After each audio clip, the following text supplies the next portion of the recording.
I'd like to sort of share that after I'd done this for a number of years, I'm going, is live phishing simulation really the best way to do this, given that, we've got all these objectives, trying to get the teachable moments, the vulnerabilities, the business productivity, and the cultural, considerations as well, which the IT team doesn't really have much kind of ability to deal with for every single campaign.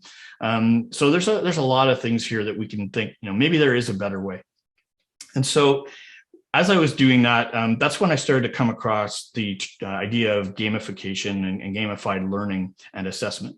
And so I started to study because I had people ask me about it before. They'd say, could we use gamification in our awareness programs?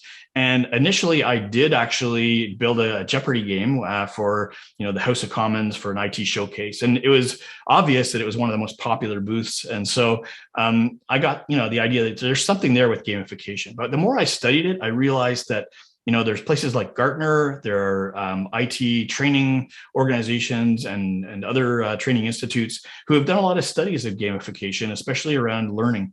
And what I discovered is there are some really interesting parallels and benefits from the gamification aspect of training that parallel and really help with awareness, whether it's phishing or any other kind of awareness training. So I'm just going to sort of quickly go through these. The engagement is obviously the number one. Everybody understands that when something is gamified, it's visually dynamic and interactive. So you get some people's attention and you can get them sort of on board. But that doesn't necessarily last for very long.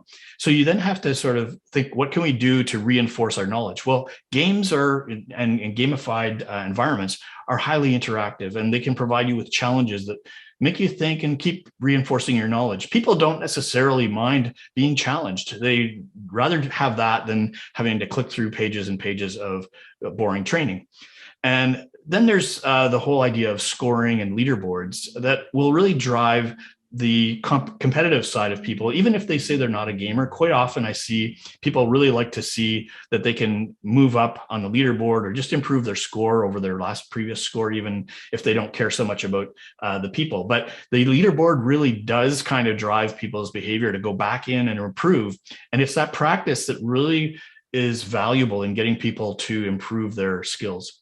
The other area that is really fun and interesting now too is that you can actually put someone in a captive simulation environment where they can see different kinds of threats that they wouldn't otherwise see, except maybe in the real world. And this is what live phishing assessments are trying to do: get you into a real risk decision situation.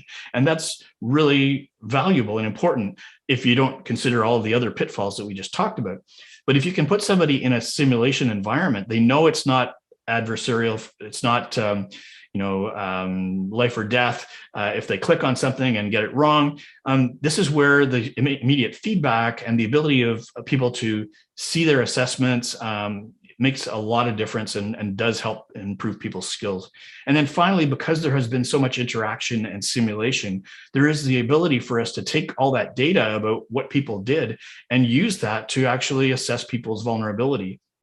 Rather than using one piece of data that we call a click rate, we actually can measure people's ability to sort multiple messages within a minute or two based on the rules that they've learned. And so it's a very valuable kind of environment to be able to work in.